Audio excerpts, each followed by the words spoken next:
Jai Shriman Narayana. Hello everyone, I'm the Pauranika. Welcome to the 49th episode of Sri Mahabharata as written by sage Vedavyasa. The Pandavas, who started living in Indraprastha, defeated many enemy kings and expanded their kingdom. The people who realized Yudhishthira as a religious, spiritual, capable king and an embodiment of dharma lived happily under his rule. The people of the kingdom loved Dharmaja with all their heart, and that great king Yudhishthira never uttered a lie or anything inappropriate or hurtful. As they lived so, one day Arjuna said to Sri Krishna, who visited them, "Krishna, the summer has arrived. Shall we go to the banks of Yamuna? Let's camp there with our friends till the evening, if you're fine with it."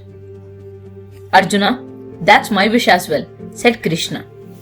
After taking due permission from Yudhishthira, Krishna and Arjuna, along with their friends and ladies of the palace, camped at the banks of river Yamuna.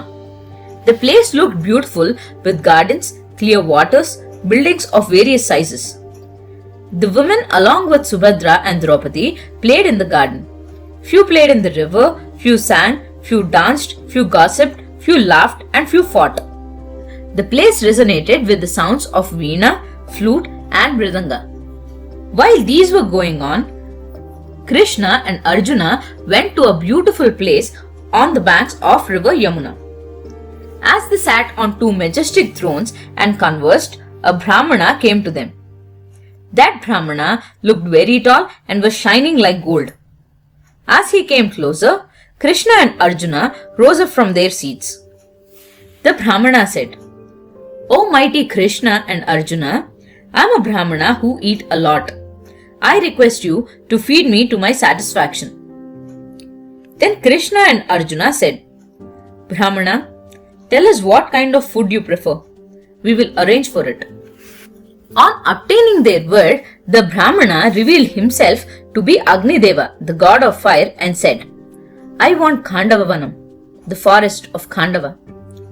Indra had been protecting this place, which is a home for many Rakshasas and animals, for his dear friend Takshaka. Whenever I attempt to burn the forest, Indra is summoning the rain in order to protect the snakes, and I am failing again and again. If warriors like you come and help me, I would be able to achieve my goal. I need you too to make sure that no being should escape from the forest. But why did Agni decide to burn the forest of Khandava? Once upon a time, there was a great king by name Shvetaki. He does not have an equal to him in danas and yajnas. He thought only about the yajnas to be performed and danas to be done always. Due to his continuous yajnas, the brahmanas who were performing the yagas for him started losing their eyesight due to the intense smoke. When they struggled to perform the yagas for him, he went to other brahmanas as he intended to do Satra Yaga. The performers of the yaga, who were very tired with Shvetaki's continuous penances, declined to do the bidding. Instead, they suggested him to ask Lord Shiva to be the Rutvija and perform the yaga. Shvetaki then went to Mount Kailasa and started doing a great penance. He stood with hands raised above his head and prayed for 6 months without even blinking. Then Parameshwara appeared in front of him and said, "Rajasreshtha, I am impressed by your devotion. Ask me for a boon." Then Shvetaki asked Lord Shiva to help him perform yagas. Lord Shiva said that while it was not his job, he would suggest a way if he prays to fire for a period of 12 years with a continuous offering of ghee. On Rudra's words, Shvetaki started the penance and successfully completed 12 years. Then Parameshwara appeared in front of him again and said, "Raja, I am pleased with your devotion. However, it is a Brahmana's duty to perform a yaga. There is a sage who is born in my Amsha. His name is Durvasa," said Lord Shiva, called Durvasa and asked him to do the yagas for King Shvetaki. With such great penances, Shvetaki attained heaven. Agni, who was extremely pleased with the yagas, however, lost his glow, strength, and turned pale. Agni then went to Lord Brahma to seek help. Then Brahmadeva said, "The way you burnt the Kandavavana, which was a home to the Rakshasas earlier, burn it now to regain your strength." Agni, who tried and failed 7 times in a row, was tired and disheartened. He then went to Brahmadeva again. This time, Lord Brahma said that when Nara and Narayana take birth on earth, Agni can go to them and seek help. They will defeat Devatas and Indras and help you to attain your goal. On hearing Agni Deva's request, Arjuna said that while they wished to help him, they were not equipped enough to fight and kill the Pisachas and Rakshasas living in the forest. Agni heard this and prayed to Lord Varunadeva in his heart. Then Varunadeva, the Lord of Water, appeared in front of him. Agni said, "Varunadeva, please give me the bow and quiver of endless arrows and a chariot with the flag of Lord Hanuma which Soma gave you." Using that mighty bow Gandhiva, Partha had decided to do a great deed.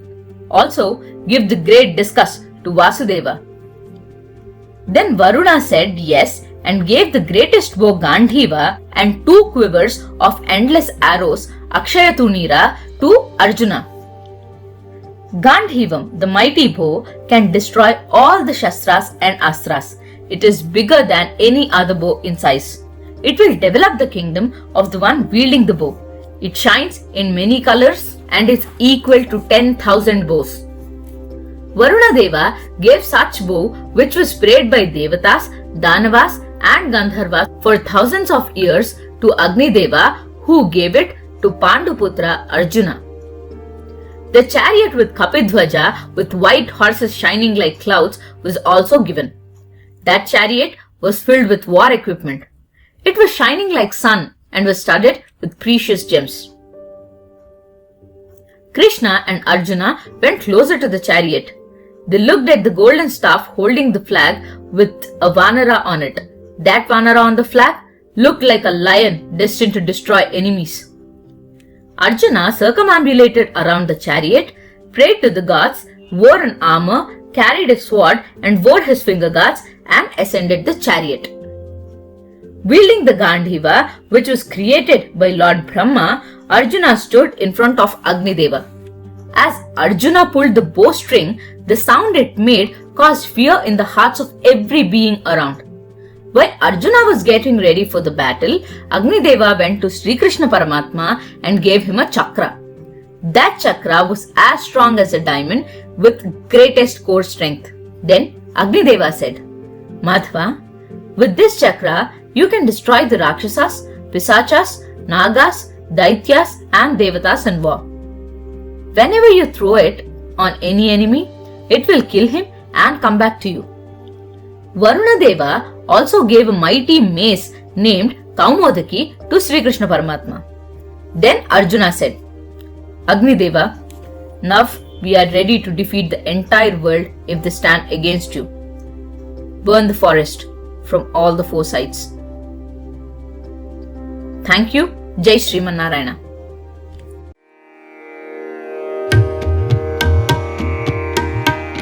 Thank you.